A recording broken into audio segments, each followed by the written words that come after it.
ನನ್ನ ಮಗ ಮತ್ತು ಸೊಸೆಯ ಪ್ರತಿದಿನದ ಜಗಳದಿಂದ ರೋಸಿ ಹೋಗಿ ನಾನು ನನ್ನ ಕೋಣೆಗೆ ಹೋಗಿ ನನ್ನ ಬ್ಯಾಗನ್ನು ಹೊರತೆಗೆದು ಅದರಲ್ಲಿ ನನ್ನ ಕೆಲವು ಬಟ್ಟೆಗಳನ್ನು ಹಾಕಿಕೊಂಡೆ. ಉದಾಸೀನತೆಯಿಂದ ನನ್ನ ಹೆಂಡತಿಯ ಫೋಟೋವನ್ನು ಎತ್ತಿಕೊಂಡೆ ಮತ್ತು ಹೇಳಿದೆ, ನಮ್ಮ ಒಬ್ಬನೇ ಮಗನನ್ನು ಇಷ್ಟೊಂದು ಪ್ರೀತಿಯಿಂದ ಸಾಕಿಸಲು ಇದ್ದೆವು ಆದರೆ ಎಂದು ಹೇಳುತ್ತಾ ಅಳತೊಡಗಿದೆ. ಮತ್ತೆ ನನ್ನನ್ನು ನಾನೇ ಸಾವರಿಸಿಕೊಂಡು, ಇಲ್ಲ, ಇದು ನಾನು ನಿಸ್ಸಹಾಯಕನಾಗುವ ಸಮಯವಲ್ಲ ಎಂದುಕೊಳ್ಳುತ್ತಾ ನನ್ನ ಹೆಂಡತಿಯ ಫೋಟೋನು ಬ್ಯಾಗಿನಲ್ಲಿ ಇಟ್ಟು ನನ್ನ ಒಬ್ಬ ಗೆಳೆಯನಿಗೆ ಫೋನ್ ಮಾಡಿದೆ. ಅವರು ಒಂದು ವೃದ್ಧಾಶ್ರಮದಲ್ಲಿರುತ್ತಿದ್ದರು. ಗದ್ಗದ ಕಂಠದಿಂದ ಹೇಳಿದೆ, ನಾನು ಮೋಹನ್ ರಾಜ್ ಮಾತನಾಡುತ್ತಿರುವುದು. ನಾನು ವೃದ್ಧಾಶ್ರಮದಲ್ಲಿ ಇರಲು ಬಯಸಿದ್ದೇನೆ. ನನ್ನ ಮಾತು ಕೇಳುತ್ತಿದ್ದಂತೆ ನನ್ನ ಗೆಳೆಯ ರಾಧೇಶ್ಯಾಮ್ ಸ್ತಬ್ಧನಾದನು. ಅವರ ಬಳಿ ಹೇಳಲು ಅಥವಾ ಕೇಳಲು ಯಾವುದೇ ಶಬ್ದವಿರಲಿಲ್ಲ. ನಾನು ಇಷ್ಟು ಹೇಳಿದ್ದೆ, ನಮ್ಮ ಮನೆಯಲ್ಲಿ ಪ್ರತಿದಿನ ನಡೆಯುವ ಜಗಳದಿಂದ ರೋಸಿ ಹೋಗಿದ್ದೇನೆ. 1 ಗಂಟೆಯಲ್ಲಿ ನಾನು ಆಶ್ರಮಕ್ಕೆ ಬಂದು ತಲುಪುತ್ತೇನೆ. ಅದೇ ಸಮಯದಲ್ಲಿ ನಾನು ನಮ್ಮ ಮನೆಯನ್ನು ಬಿಟ್ಟು ಬ್ಯಾಗ್ ತೆಗೆದುಕೊಂಡು ಹೊರಟೆ. ಆಗ ನನ್ನನ್ನು ನೋಡಿ ನನ್ನ ಮಗ ಮತ್ತು ಸೊಸೆ ಚಹಾದ ಜೊತೆ ಸ್ನ್ಯಾಕ್ ತಿನ್ನುತ್ತಾ ಎಂಜಾಯ್ ಮಾಡುತ್ತಿದ್ದರು. ನಾನು ಬ್ಯಾಗ್ ತೆಗೆದುಕೊಂಡು ಹೋಗುತ್ತಿರುವುದನ್ನು ನೋಡಿ ಇಬ್ಬರಲ್ಲಿ ಯಾರೂ ಎಲ್ಲಿಗೆ ಹೋಗುತ್ತೀರಿ ಎಂದು ಕೇಳಲಿಲ್ಲ. ಯಾರೂ ನನ್ನನ್ನು ತಡೆಯುವ ಪ್ರಯತ್ನ ಮಾಡಲಿಲ್ಲ. ನಾನು ಪ್ರತಿದಿನದ ಅವಮಾನ ಮತ್ತು ಜಗಳದಿಂದಾಗಿ ಚಿಂತೆಗೊಳಗಾಗಿದ್ದೆ. ಬೇರೆ ದಾರಿ ಇಲ್ಲದೆ ವೃದ್ಧಾಶ್ರಮಕ್ಕೆ ಬಂದು ತಲುಪಿದೆ. ಸ್ವಲ್ಪ ಸಮಯದಲ್ಲಿ ವೃದ್ಧಾಶ್ರಮದಲ್ಲಿ ನನಗೆ ತುಂಬ ಗೆಳೆಯರು ಸಿಕ್ಕಿದರು. ನಾನು ಅವರೆಲ್ಲರ ಜೊತೆ ಅವರ ಯೋಗಕ್ಷೇಮ ವಿಚಾರಿಸುತ್ತಾ ಮಾತನಾಡುತ್ತಾ ಪ್ರತಿದಿನ ಬೆಳಿಗ್ಗೆ ಎಕ್ಸಸೈಸ್ ಮಾಡುತ್ತಿದ್ದೆ.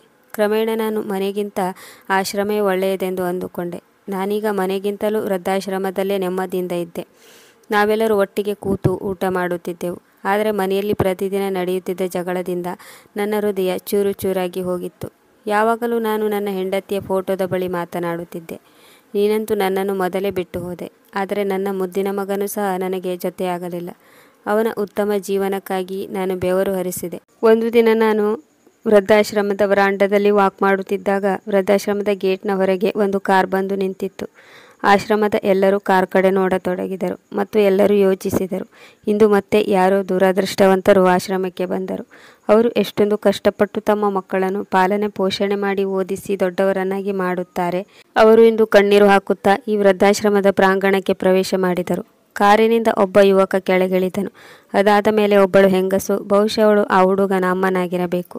65 ವರ್ಷ ವಯಸ್ಸಾಗಿರಬಹುದು. ತಲೆಯ ಮೇಲೆ ಸೆರಗು ಹೊದ್ದುಕೊಂಡಿದ್ದರಿಂದ ಅವರ ಮುಖ ಸರಿಯಾಗಿ ಕಾಣುತ್ತಿರಲಿಲ್ಲ. ಸ್ವಲ್ಪ ಹೊತ್ತಿನಲ್ಲಿ ಕಾರಿನಿಂದ ಮತ್ತೊಬ್ಬಳು ಕೆಳಕ್ಕಿಳಿದಳು. ಅವಳ ಕೈಯಲ್ಲಿ ಒಂದು ಬ್ಯಾಗ್ ಇತ್ತು. ಆ ಮಹಿಳೆಯು ಆ ಬ್ಯಾಗನ್ನು ಅಸಹಾಯಕ ವೃದ್ಧೆಯ ಕೈಯಲ್ಲಿಟ್ಟಳು ಮತ್ತು ಅವರಿಗೆ ಏನೋ ಹೇಳುತ್ತಿದ್ದಳು. ಅಸಹಾಯಕ ವೃದ್ಧೆಯು ಸುಮ್ಮನೆ ಆ ಮಹಿಳೆಯ ಮಾತನ್ನು ಕೇಳಿಸಿಕೊಳ್ಳುತ್ತಿದ್ದಳು. ನಂತರ ಅವರಿಬ್ಬರು ಕಾರಿನಲ್ಲಿ ಕುಳಿತು ಹೊರಟು ಹೋದರು. ಆ ಅಸಹಾಯಕ ವೃದ್ಧೆಯು ಸ್ವಲ್ಪ ಹೊತ್ತಿನವರೆಗೆ ಆಶ್ರಮದ ಹೊರಗೆ ಕಾರನ್ನೇ ನೋಡುತ್ತಾ ನಿಂತುಕೊಂಡಿದ್ದರು. ಭಾರವಾದ ಹೃದಯದಿಂದ ಕಣ್ಣೀರನ್ನು ಒರೆಸಿಕೊಳ್ಳುತ್ತಾ ಆಶ್ರಮದ ಒಳಗೆ ಬಂದರು. ನನ್ನನ್ನು ನೋಡುತ್ತಿದ್ದಂತೆ ಆ ವೃದ್ಧ ಮಹಿಳೆಯು ಸೆರಗಿನಿಂದ ತನ್ನ ಮುಖವನ್ನು ಮುಚ್ಚಿಕೊಳ್ಳಲು ಪ್ರಯತ್ನಿಸಿದಳು ಮತ್ತು ಏನನ್ನೂ ಹೇಳದೆ ಮಹಿಳಾ ವಿಭಾಗದ ಕಡೆಗೆ ಹೊರಟು ಹೋದರು. ಆಗ ನನ್ನ ಬಳಿ ನಿಂತ ಮತ್ತೊಬ್ಬ ವಯೋವೃದ್ಧರು ಹೇಳಿದರು, ಇಂದು ಮತ್ತೊಮ್ಮೆ ಒಬ್ಬ ಅಮ್ಮನ ಕನಸನ್ನು ನುಚ್ಚು ನೂರು ಮಾಡಿದರು. ನಾನು ಪದೇ ಪದೇ ಆ ಮಹಿಳೆಯ ಮುಖವನ್ನು ನೋಡುತ್ತಲೇ ಇದ್ದೆ. ನನಗೆ ಆ ಮಹಿಳೆಯು ಪರಿಚಯದವಳಂತೆ ಕಂಡಳು. ಆದರೆ ನನಗೆ ಅವರು ಯಾರೆಂದು ತಿಳಿದುಕೊಳ್ಳಲು ಸಾಧ್ಯವಾಗಲಿಲ್ಲ. ಅವರು ಯಾರೆಂದು ನೋಡಲು ಪ್ರಯತ್ನಿಸಿದಾಗಲೂ ಕೂಡ ಆ ಮಹಿಳೆಯು ತನ್ನ ಸೆರಗಿನಿಂದ ಮುಕ್ಕಾಲು ಭಾಗ ಮುಖವನ್ನು ಮತ್ತೆ ಮತ್ತೆ ಮುಚ್ಚಿಕೊಳ್ಳುತ್ತಿದ್ದಳು. ಆದರೆ ಒಂದು ದಿನ ಆ ಮಹಿಳೆಯು ಹೂದೋಟದ ಕೆಲಸದಲ್ಲಿ ಮಗ್ನಳಾಗಿದ್ದಾಗ ಅದೇ ಸಮಯದಲ್ಲಿ ನಾನು ತಿರುಗಾಡಲು ಹೊರಗೆ ಬಂದಿದ್ದೆ. ಕೆಲಸ ಮಾಡುತ್ತಾ ಮಾಡುತ್ತಾ ಆ ಮಹಿಳೆಯ ಸೆರಗು ತಲೆಯಿಂದಕ್ಕೆ ಜಾರಿ ಕೆಳಕ್ಕೆ ಬಿದ್ದಿತ್ತು. ನಾನು ಆ ಮಹಿಳೆಯ ಮುಖವನ್ನು ನೋಡುತ್ತಿದ್ದಂತೆ ದಂಗಾಗಿ ಹೋದೆ. ಒಂದೇ ಸಮನೆ ಎಷ್ಟೋ ಪ್ರಶ್ನೆಗಳು ನನ್ನ ತಲೆಯಲ್ಲಿ ಹಾದು ಹೋದವು. ಅದೇ ಸಮಯದಲ್ಲಿ ನನ್ನ ಫ್ರೆಂಡ್ ಸಹ ನನ್ನ ಬಳಿ ಬಂದು ಹೇಳಿದ, ಊಟ ಮಾಡೋ ಸಮಯವಾಯಿತು, ನೀನು ಎಲ್ಲಿ ಸುತ್ತಾಡ್ತಾ ಇದ್ದೀಯಾ? ಏಕೆ ಇಷ್ಟೊಂದು ಗಂಭೀರವಾಗಿದೆಯಾ? ಎಲ್ಲರೂ ನಾಷ್ಟ ಮಾಡಲು ಟೇಬಲ್ ಬಳಿ ಬಂದಿದ್ದಾರೆ, ನೀನೇಕೆ ಬರಲಿಲ್ಲ? ಆದ್ದರಿಂದ ನಾನು ನಿನ್ನನ್ನು ಕರೆದುಕೊಂಡು ಹೋಗಲು ಬಂದೆ. ಏನು ವಿಷಯ? ಏನಾದರೂ ಸಮಸ್ಯೆ ಇದೆಯಾ?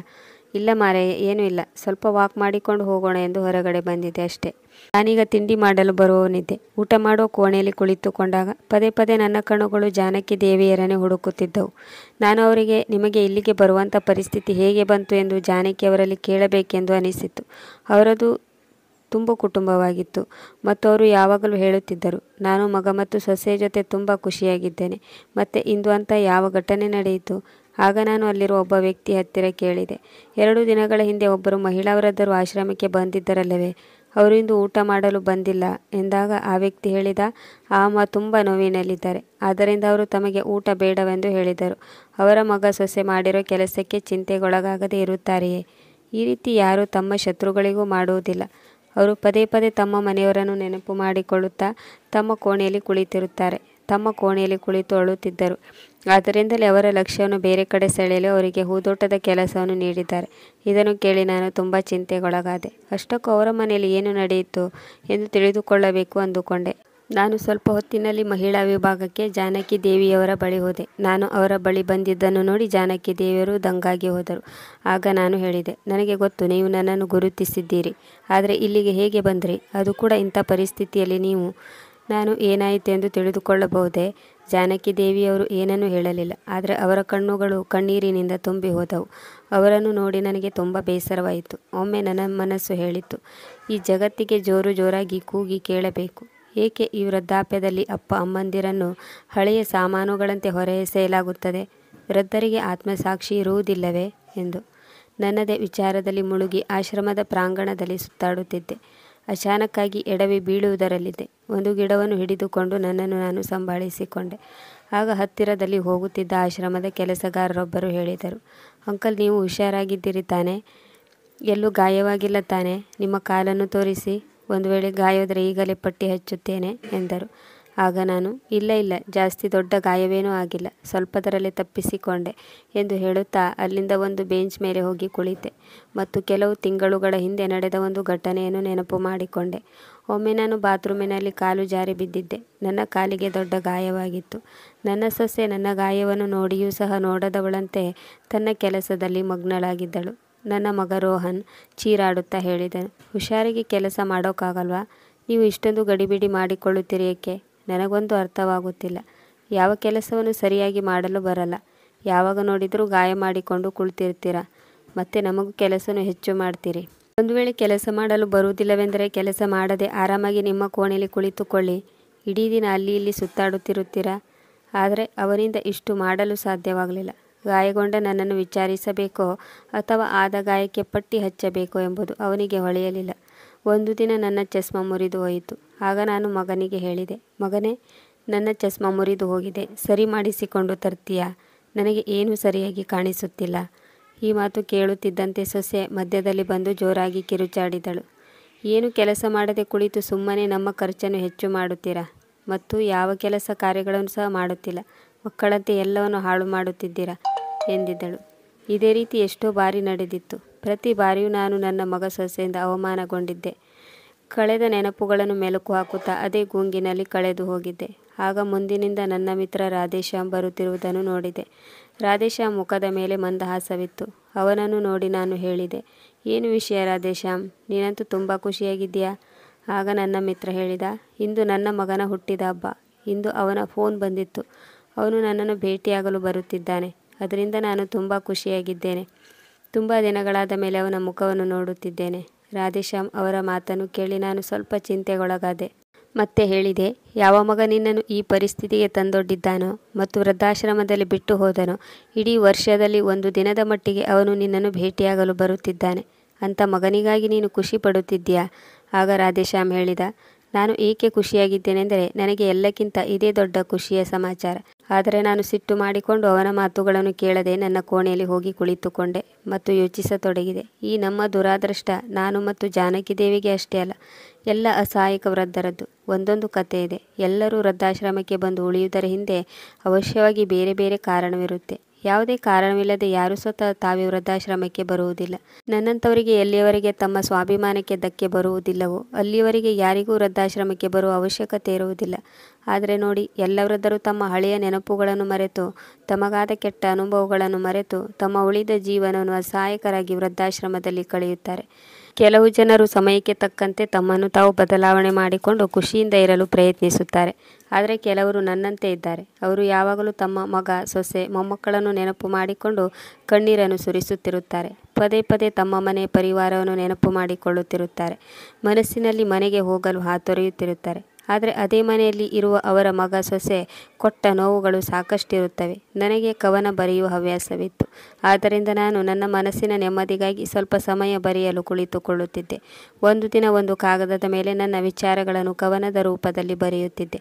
ಅದರಲ್ಲಿ ನನ್ನ ಪರಿಸ್ಥಿತಿಯನ್ನು ವಿವರಿಸುತ್ತಾ ನನ್ನ ಕಣ್ಣುಗಳು ಕಣ್ಣೀರಿನಿಂದ ತುಂಬಿಕೊಂಡವು. ಅದೇ ಸಮಯದಲ್ಲಿ ವೃದ್ಧಾಶ್ರಮದ ಸಂಚಾಲಕರು ನನ್ನ ಬಳಿ ಬಂದರು ಮತ್ತು ಜೋರಾಗಿ ಕೂಗಿ ಕರೆದರು. ಮೋಹನ್ ಸರ್. ಅವರ ಕೂಗಿಗೆ ನಾನು ಬೆಚ್ಚಿಬಿದ್ದೆ ಮತ್ತು ಕಾಗದವನ್ನು ಮಡಚಿ ನನ್ನ ಜೇಬಿನಲ್ಲಿಟ್ಟು ನನ್ನ ಕಣ್ಣೀರನ್ನು ಒರೆಸಿಕೊಂಡೆ. ಆಗ ಅವರು ಹೇಳಿದರು, ಹೇಳಿ ಏನಾಯಿತು ಮೋಹನ್ ಸರ್? ನಿಮ್ಮ ಮಗ ಮತ್ತು ಸೊಸೆ ನಿಮ್ಮನ್ನು ಭೇಟಿಯಾಗಲು ಬಂದಿದ್ದಾರೆ. ಜೊತೆಯಲ್ಲಿ ನಿಮ್ಮ ಮೊಮ್ಮಗ ಸಹ ಇದ್ದಾನೆ. ಈ ಮಾತನ್ನು ಕೇಳಿ ನಾನು ಅಚ್ಚರಿಗೊಂಡೆ. ಇದರ ಜೊತೆಗೆ ನನ್ನ ಮುಖದ ಮೇಲೆ ತಾತ್ಸಾರದ ಭಾವನೆ ಕೂಡ ಮೂಡಿತ್ತು. ಇಂದು ನನ್ನ ಮಗನಿಗೆ ನನ್ನ ನೆನಪು ಹೇಗೆ ಬಂತು ಎಂದು ಯೋಚಿಸತೊಡಗಿದೆ. ಆಫೀಸಿಗೆ ಹೋದಾಗ ನನ್ನ 5 ವರ್ಷದ ಮೊಮ್ಮಗ ಪಿಂಟು ಅಜ್ಜ ಅಜ್ಜ ಎನ್ನುತ್ತಾ ನನ್ನ ಬಳಿ ಓಡಿ ಬಂದನು. ನನ್ನ ಕಾಲನ್ನು ತಬ್ಬಿ ನಿಂತುಕೊಂಡನು. ಈಗ ನನ್ನ ಕಣ್ಣಲ್ಲಿ ಕಣ್ಣೀರು ಇಳಿಯತೊಡಗಿತ್ತು. ಇಲ್ಲಿಯವರೆಗೂ ನಾನು ಹಾಗೋ ಹೀಗೋ ಮಾಡಿ ಮನಸ್ಸು ಗಟ್ಟಿ ಮಾಡಿಕೊಂಡು ವೃದ್ಧಾಶ್ರಮದಲ್ಲಿ ಇರುತ್ತಿದ್ದೆ. ಆದರೆ ಇಂದು ನನ್ನ ಮೊಮ್ಮಗನನ್ನು ನೋಡುತ್ತಿದ್ದಂತೆ ನನ್ನ ಮನಸ್ಸು ಕರಗಿತು. ಆದರೆ ಆಕಸ್ಮಿಕವಾಗಿ ನನ್ನ ಮನಸ್ಸಿನಲ್ಲಿ ಮತ್ತೊಂದು ವಿಚಾರ ಬಂತು.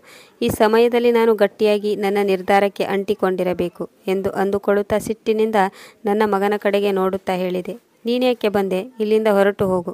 ನನಗೆ ಯಾರನ್ನು ಭೇಟಿಯಾಗುವ ಅವಶ್ಯಕತೆ ಇಲ್ಲ. ನಾನು ಇಲ್ಲಿ ತುಂಬ ಖುಷಿಯಾಗಿದ್ದೇನೆ. ನಾನು ನನ್ನ ಜೀವನವನ್ನು ಚೆನ್ನಾಗಿ ಆರಾಮಾಗಿ ಕಳೆಯುತ್ತಿದ್ದೇನೆ. ಕನಿಷ್ಠವೆಂದರೂ ಇಲ್ಲಿ ನನ್ನ ಜೊತೆ ನಗುವವರು, ಮಾತನಾಡುವವರು ನನಗೆ ತುಂಬ ಜನ ಹಿತೈಷಿಗಳಿದ್ದಾರೆ. ಆಗ ನನ್ನ ಮಗ, ಅಪ್ಪ ವಿಷಯ ಏನೆಂದರೆ ಇಂದು ಪಿಂಟುನ ಹುಟ್ಟಿದ ಹಬ್ಬ. ನಾವು ಮನೆಯಲ್ಲಿ ದೊಡ್ಡ ಪಾರ್ಟಿ ಇಟ್ಟುಕೊಂಡಿದ್ದೇವೆ. ನೀವು ಸಹ ಅವನ ಹುಟ್ಟಿದ ಹಬ್ಬಕ್ಕೆ ಬರಬೇಕೆಂದು ಪಿಂಟು ಹಠ ಮಾಡುತ್ತಿದ್ದಾನೆ. ನೀವು ಬಂದರೆ ನಿಮ್ಮ ಮೊಮ್ಮಗನಿಗೂ ಸಹ ತುಂಬ ಇಷ್ಟವಾಗುವುದು. ಆಗ ನಾನು ಹೇಳಿದೆ, ನಾನು ಆ ಮನೆಯನ್ನು ಬಿಟ್ಟಿದ್ದೇನೆ ಮತ್ತು ನಾನು ಮತ್ತೊಮ್ಮೆ ಆ ಮನೆಗೆ ಬರಲು ಬಯಸುವುದಿಲ್ಲ.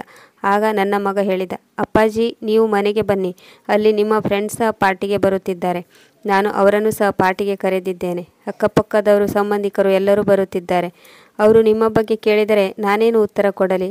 ಆಗ ನಾನು ಹೇಳಿದೆ, ಹೌದಾ, ನೀನು ನಿನ್ನ ಮಗನ ಬರ್ತ್ಡೇಗಾಗಿ ಕರೆಯಲು ಬಂದಿಲ್ಲ, ಬದಲಾಗಿ ನಿನ್ನ ಮರ್ಯಾದೆಯನ್ನು ಉಳಿಸಿಕೊಳ್ಳಲು ಕರೆಯಲು ಬಂದಿದ್ದೀಯಲ್ಲವೇ?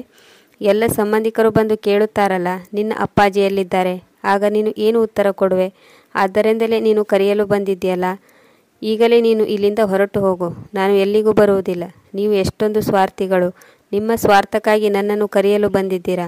ನಾನು ಎಷ್ಟೋ ತಿಂಗಳುಗಳಿಂದ ಇಲ್ಲೇ ಇದ್ದೇನೆ, ಆದರೆ ವಿಚಾರಿಸಲು ಸಹ ಬರಲಿಲ್ಲ.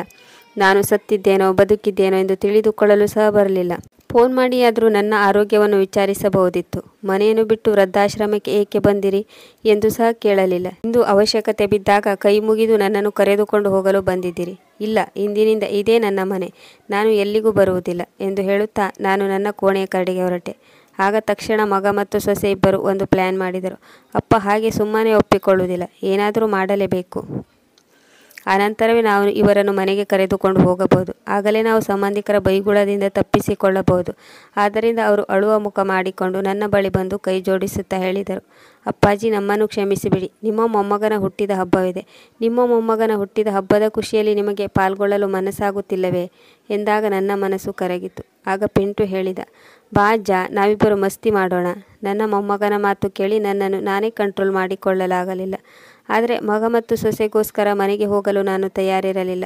ಆದರೆ ಪಿಂಟುಗೋಸ್ಕರ ಮನೆಗೆ ಹೋಗಲು ಒಪ್ಪಿಕೊಂಡೆ ಮತ್ತು ಹೇಳಿದೆ, ನಾನು ಒಂದು ಷರತ್ತಿನ ಮೇಲೆ ಮನೆಗೆ ಬರುತ್ತೇನೆ. ಪಿಂಟುವಿನ ಬರ್ತ್ಡೇ ಮುಗಿದ ತಕ್ಷಣ ನಾನು ಪುನಃ ವೃದ್ಧಾಶ್ರಮಕ್ಕೆ ಮರಳಿ ಬರಬೇಕು ಮತ್ತು ನೀವು ನನ್ನನ್ನು ವೃದ್ಧಾಶ್ರಮದವರೆಗೆ ಬಿಡಲು ಬರಬೇಕು. ಇದಕ್ಕೆ ಮಗ ಸೊಸೆ ಒಪ್ಪಿಕೊಂಡರು. ಪಿಂಟುವಿನ ಜನ್ಮದಿನ ತುಂಬ ವಿಜೃಂಭಣೆಯಿಂದ ನಡೆಯಿತು. ಸಂಬಂಧಿಕರು, ಅಕ್ಕಪಕ್ಕದವರು, ಮಿತ್ರರು ನನ್ನ ಆರೋಗ್ಯವನ್ನು ವಿಚಾರಿಸಿದರು. ನನ್ನ ಹಳೆಯ ಮಿತ್ರರನ್ನು ಸಹ ತುಂಬ ದಿನಗಳಾದ ಮೇಲೆ ಭೇಟಿಯಾದೆ. ಆದರೂ ನಾನು ಯಾರೊಂದಿಗೂ ಏನನ್ನು ಹೇಳಲಿಲ್ಲ. ನಗುತ್ತಾ ಖುಷಿಯಿಂದ ಪಾರ್ಟಿಯ ಆನಂದವನ್ನು ಅನುಭವಿಸಿದ್ದೆ. ಆದರೂ ನನ್ನ ಮನದಲ್ಲಿ ಕೆಲವೊಂದು ವಿಚಾರಗಳು ಓಡುತ್ತಿದ್ದವು. ನಾಳೆ ನನ್ನ ಮಗ ಸೊಸೆಗೆ ನಾನು ಕೊಡುವ ಸರ್ಪ್ರೈಸ್ ಬಗ್ಗೆ ಯೋಚಿಸುತ್ತಿದ್ದೆ. ಅದನ್ನು ಅವರು ತಮ್ಮ ಕನಸು ಮನಸ್ಸಿನಲ್ಲಿ ಯೋಚಿಸಿರಬಾರದು. ಪಾರ್ಟಿ ಮುಗಿದ ತಕ್ಷಣ ತುಂಬ ರಾತ್ರಿಯಾಗಿತ್ತು. ಆಗ ನಾನು ಮನೆಯಲ್ಲೇ ಉಳಿದುಕೊಂಡೆ. ನನ್ನ ಕೋಣೆಯಲ್ಲಿ ಮಲಗಲು ಹೋದಾಗ ನನ್ನ ಪತ್ನಿ ಸುಧಾಳ ನೆನಪಾಯಿತು. ಸುಧಾಳ ನೆನಪಿನಲ್ಲಿ ಮುಳುಗಿ ಹೋಗಿದ್ದೆ. ನೀವೊಂದು 2 ಚಪಾತಿಯಿಂದ ನಿಮ್ಮ ಹೊಟ್ಟೆ ಹೇಗೆ ತುಂಬುತ್ತೆ? ಮತ್ತೊಂದು ಚಪಾತಿಯನ್ನು ತೆಗೆದುಕೊಳ್ಳಿ. ಈಗ ಬಿಸಿ ಬಿಸಿ ಚಪಾತಿಯನ್ನು ಮಾಡುತ್ತೇನೆ. ಮತ್ತೊಂದು ಚಪಾತಿಯನ್ನು ನನಗೋಸ್ಕರ ತಿನ್ನಿ. ನೀವು ತಿಂದರೆ ನನಗೆ ಸಮಾಧಾನ. ಆಗ ನಾನು, ಇಲ್ಲ ಸುಧಾ, ನನಗೆ ಹೊಟ್ಟೆ ತುಂಬಿದೆ, ನನಗೆ ಇನ್ನೆಷ್ಟು ತಿನ್ನಿಸುವೆ ಎನ್ನುತ್ತಿದ್ದೆ. ಸುಧಾಳ ನೆನಪು ಮಾಡಿಕೊಳ್ಳುತ್ತಾ ಯೋಚಿಸತೊಡಗಿದೆ. ನನ್ನ ಸುಧಾ ಇದ್ದಳು. ಅವಳು ಒಂದು ನೀರಿನ ಗ್ಲಾಸ್ ಸಹ ಎತ್ತಲು ಬಿಡುತ್ತಿರಲಿಲ್ಲ. ಆದರೆ ಅವಳ ಸೊಸೆ ಇದ್ದಾಳೆ. ಒಂದೊಂದು ಚಪಾತಿಗೂ ನನ್ನನ್ನು ತುಂಬ ಸತಾಯಿಸುತ್ತಿದ್ದಳು. ಚಿಕ್ಕ ಚಿಕ್ಕ ವಿಷಯವನ್ನು ಸಹ ನನ್ನ ಮೇಲೆ ಹಾಕುತ್ತಿದ್ದಳು. ತರಕಾರಿ ತರುವುದರಿಂದ ಹಿಡಿದು ಮನೆಯನ್ನು ಕ್ಲೀನ್ ಮಾಡುವುದರವರೆಗೂ ಎಲ್ಲ ಕೆಲಸವನ್ನು ನನ್ನಿಂದಲೇ ಮಾಡಿಸುತ್ತಿದ್ದಳು. ನನಗೆ ಆ ಕೆಲಸ ಮಾಡಲು ಯಾವುದೇ ಬೇಜಾರಿರಲಿಲ್ಲ. ಆದರೆ ಎಲ್ಲ ಮಾಡಿದ ಮೇಲೆಯೂ ಮನೆಯಲ್ಲಿ ಮರ್ಯಾದೆ ಸಿಗದಿದ್ದರೆ ಆ ಜೀವನ ಯಾರಿಗೆ ಬೇಕು? ನನ್ನ ಹೆಂಡತಿಯನ್ನು ನೆನೆಸಿಕೊಳ್ಳುತ್ತಾ ಯಾವಾಗ ಕಣ್ಣಿಗೆ ನಿದ್ದೆ ಹತ್ತಿತೋ ಗೊತ್ತಿಲ್ಲ. ಬೆಳಿಗ್ಗೆ ಎದ್ದು ನೋಡಿದರೆ ಮಗ ಸೊಸೆ ತಯಾರಾಗಿದ್ದರು. ಹೊರಗೆ ಬರುತ್ತಿದ್ದಂತೆ ನನ್ನ ಸೊಸೆ ಹೇಳಿದಳು, ಅಪ್ಪಾಜಿ ರೆಡಿಯಾಗಿ, ನಾವು ನಿಮ್ಮನ್ನು ವೃದ್ಧಾಶ್ರಮಕ್ಕೆ ಬಿಟ್ಟು ಬರುತ್ತೇವೆ. ಇದನ್ನು ಹೇಳುತ್ತಾ ಸೊಸೆಯು ಮನದಲ್ಲಿ ಯೋಚಿಸತೊಡಗಿದಳು. ಅಪ್ಪಾಜಿ ಎಂದಿಗೂ ಈ ಮನೆಯಲ್ಲಿ ಉಳಿಯುವ ನಿರ್ಧಾರ ಮಾಡದಿರಲಿ. ಅವರನ್ನು ಆದಷ್ಟು ಬೇಗ ವೃದ್ಧಾಶ್ರಮದಲ್ಲಿ ಬಿಟ್ಟು ಬರುವುದು ಉತ್ತಮ. ನಾನು ಅವರನ್ನು ನೋಡಿ ಅಚ್ಚರಿಗೊಂಡೆ. ನಾನು ನನ್ನ ಮಗ ಸೊಸೆಯನ್ನು ಚೆನ್ನಾಗಿ ಅರ್ಥ ಮಾಡಿಕೊಂಡಿದ್ದೆ. ಆದ್ದರಿಂದ ನಾನು ಸಹ ಬೇಗ ಸ್ನಾನ ಮಾಡಿ ರೆಡಿಯಾದೆ. ನಾನು ವೃದ್ಧಾಶ್ರಮಕ್ಕೆ ಹೋಗಲು ಗಾಡಿಯಲ್ಲಿ ಕುಳಿತುಕೊಳ್ಳುತ್ತಿದ್ದಂತೆ ನಾನು ಸೊಸೆಯ ಮುಖದಲ್ಲಿ ಒಂದು ಸಂತುಷ್ಟಿ ತುಂಬಿದ ನಗುವನ್ನು ನೋಡಿದೆ. ಮನದಲ್ಲೇ ಯೋಚಿಸತೊಡಗಿದೆ. ಮಗಳೇ, ಇಂದು ನಿನಗೆ ಒಂದು ದೊಡ್ಡ ಸರ್ಪ್ರೈಸ್ ಕೊಡುತ್ತೇನೆ. ಇದಾದ ಮೇಲೆ ನೀನು ವೃದ್ಧಾಶ್ರಮದ ಹೆಸರು ಹೇಳುವುದನ್ನು ಸಹ ಮರೆತು ಹೋಗ್ತೀಯಾ? ಇದನ್ನೇ ಯೋಚಿಸುತ್ತಾ ನಾನು ಕಾರಿನಲ್ಲಿ ಕುಳಿತುಕೊಂಡೆ. ಒಮ್ಮೆ ಮನೆಯಲ್ಲಿ ಕಣ್ಣಾಡಿಸಿ ನೋಡಿದೆ. ಮತ್ತೆ ಯೋಚಿಸಿದೆ. ನಮ್ಮ ಮನಸ್ಸಿಗೆ ಎಲ್ಲಿ ನೆಮ್ಮದಿ ದೊರೆಯುವುದೋ ನಾವು ಅಲ್ಲೇ ಇರುವುದು ಉತ್ತಮ. ಇಲ್ಲಂತೂ ಮಗ ಸೊಸೆ ನನ್ನನ್ನು ಮನೆಯಿಂದ ಹೊರಹಾಕುವ ತರಾತುರಿಯಲ್ಲಿದ್ದಾರೆ. ಇಲ್ಲಿದ್ದು ಏನು ಪ್ರಯೋಜನ? ನಮ್ಮ ವೃದ್ಧಾಶ್ರಮವೇ ಚೆನ್ನಾಗಿದೆ. ನಾನು ನನ್ನ ಇಷ್ಟದಂತೆ ತಿನ್ನುತ್ತೇನೆ, ನನಗೆ ಇಷ್ಟವಾದ ಕೆಲಸವನ್ನು ಮಾಡುತ್ತೇನೆ. ಯಾರ ಕಿರುಕುಳವೂ ಸಹ ಇರುವುದಿಲ್ಲ. ಕಾರು ವೃದ್ಧಾಶ್ರಮ ತಲುಪುತ್ತಿದ್ದಂತೆ ಮಗ ಮತ್ತು ಸೊಸೆ ಇಬ್ಬರು ಕಾರಿನಿಂದ ಇಳಿದು ನಿಂತುಕೊಂಡರು. ನಾನು ಸಹ ಕಾರಿನಿಂದ ಇಳಿದೆ. ಒಳಗೆ ಹೋಗುತ್ತಾ ಹೋಗುತ್ತಾ ನಿಂತುಕೊಂಡೆ.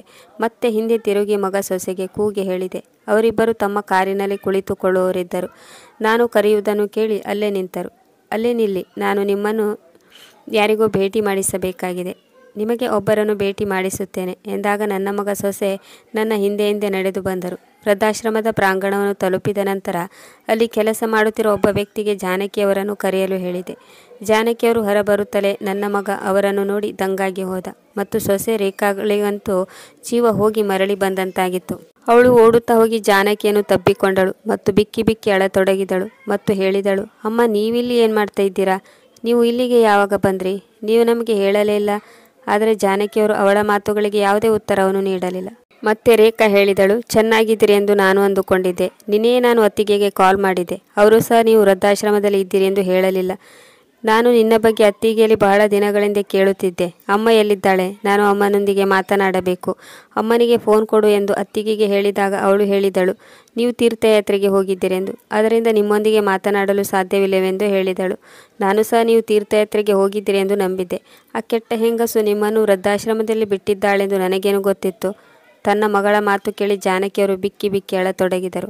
ಮಗಳೇ, ನಿನ್ನ ಅಣ್ಣ ಅತ್ತಿಗೆ ಸುಳ್ಳು ಹೇಳುತ್ತಿದ್ದರು. 1 ತಿಂಗಳ ಹಿಂದೆ ಅವರು ನನ್ನನ್ನು ಈ ವೃದ್ಧಾಶ್ರಮದಲ್ಲಿ ಬಿಟ್ಟು ಹೋಗಿದ್ದಾರೆ. ಆದರೆ ಅಮ್ಮ, ನೀನು ನನಗೆ ಫೋನ್ ಮಾಡಿಯಾದರೂ ಹೇಳಬಹುದಿತ್ತಲ್ಲ. ನಾನು ತಕ್ಷಣ ಇಲ್ಲಿಗೆ ಬರುತ್ತಿದ್ದೆ. ನನ್ನ ಅಮ್ಮನ ಜೊತೆ ಈ ರೀತಿ ಮಾಡಲು ಅವರಿಗೆ ಎಷ್ಟು ಧೈರ್ಯ? ಹೀಗೆ ಹೇಳುತ್ತಾ ರೇಖಾ ತನ್ನ ಅಮ್ಮನನ್ನು ಒಪ್ಪಿಕೊಂಡಳು. ನಾನು ನಿನಗೆ ಫೋನ್ ಮಾಡಿ ಹೇಗೆ ಹೇಳುವುದು? ಯಾವಾಗ ನಾನು ವೃದ್ಧಾಶ್ರಮಕ್ಕೆ ಬಂದೆನೋ ಆ ದಿನ ನಾನು ಇಲ್ಲಿ ನಿಮ್ಮ ಮಾವನವರನ್ನು ನೋಡಿದೆ. ಇದರ ಅರ್ಥ ನಿನ್ನ ಹಾಗೂ ನಿನ್ನ ಅತ್ತಿಗೆ ಮಧ್ಯದಲ್ಲಿ ಯಾವುದೇ ವ್ಯತ್ಯಾಸವಿಲ್ಲ. ಅಂದ ಮೇಲೆ ನಾನು ನಿನಗೆ ಫೋನ್ ಮಾಡಿ ನಿನ್ನ ಅತ್ತಿಗೆ ಬಗ್ಗೆ ಏನು ಹೇಳಬೇಕಾಗಿತ್ತು? ಜಾನಕಿ ದೇವರು ತನ್ನ ಮಗಳನ್ನು ದೂರ ತಳ್ಳಿದರು. ನಿನ್ನನ್ನು ನನ್ನ ಮಗಳು ಎಂದು ಹೇಳಿಕೊಳ್ಳಲು ಸಹ ನನಗೆ ನಾಚಿಕೆಯಾಗುತ್ತಿದೆ. ಆದ್ದರಿಂದ ನೀನು ನನ್ನಿಂದ ದೂರ ಇರು. ನನ್ನ ಮಗ ಸೊಸೆ ನನ್ನನ್ನು ಮನೆಯಿಂದ ಹೊರಹಾಕಿದ್ದಾರೆ.